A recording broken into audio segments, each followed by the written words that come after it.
चिपळूण नागरी सहकारी पतसंस्थेच्या सहकार भवन सभागृहात आज मंगळवारी माजी मुख्यमंत्री तथा रत्नागिरी सिंधुदुर्गचे खासदार नारायणराव राणे यांच्या जनता दरबाराचं आयोजन करण्यात आलं होतं। यावेळी रत्नागिरी जिल्हाध्यक्ष सतीश मोरे, दक्षिण रत्नागिरी जिल्हाध्यक्ष राजेश सावंत यांच्यासह भाजप पदाधिकारी आणि कार्यकर्त्यांनी खासदार राणे यांचं उत्स्फूर्त स्वागत केलं।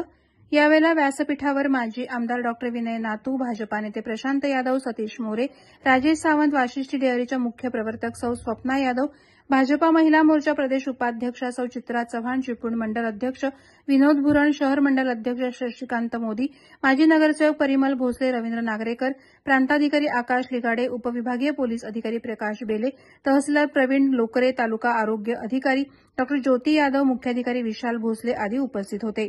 यावेळी जनता दरबारात चिपळूणवासियांनी पोलीस, एसटी स्थानक, इमारत बांधकाम, एसटी फेऱ्या, कोयना प्रकल्पग्रस्त रस्ते, धरण दुरुस्ती, औद्योगिक वसाहत, कामगारांचा प्रश्न, बीएसएनएल टॉवर, धनगरवाड्यातील रस्ते, परशुराम घाटाची दुरवस्था अशा विविध विषयांवरती खासदार राणे यांच्याकडे गाऱ्हाणं मांडलं।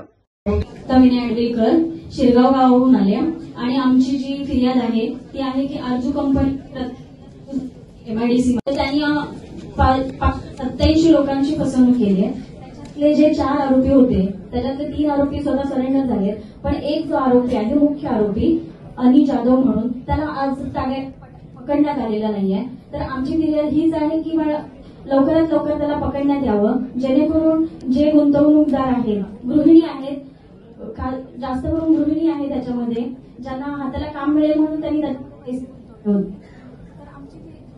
आमचं निवेदन आहे साहेब की लवकरात लवकर त्या आरोपीला पकडण्यात यावं आणि रत्नागिरी तहसीलदारला त्या फाईलचा जो एमपीआयडीचा रिपोर्ट आहे तो तहसीलदारांच्याकडे आलेला आहे, जमा झालेला आहे। पण गेले 15 ऑगस्टला आम्ही तिथे आमरण उपोषण सुद्धा केलेलं आहे रत्नागिरीला, त्याच्यानंतर काही प्रोसेस झालेली नाहीये त्याच्यावरती। तर आमचं एकच म्हणणं आहे, सर्व महिला पण इथे उपस्थित राहिल्यात, की लवकरात लवकर प्रोसिजर व्हावी आणि त्याच्यातून आम्हाला आमचे गुंतवलेले पैसे जे आहेत, गुंतवणूक आहे ती मिळावी लवकरात लवकर।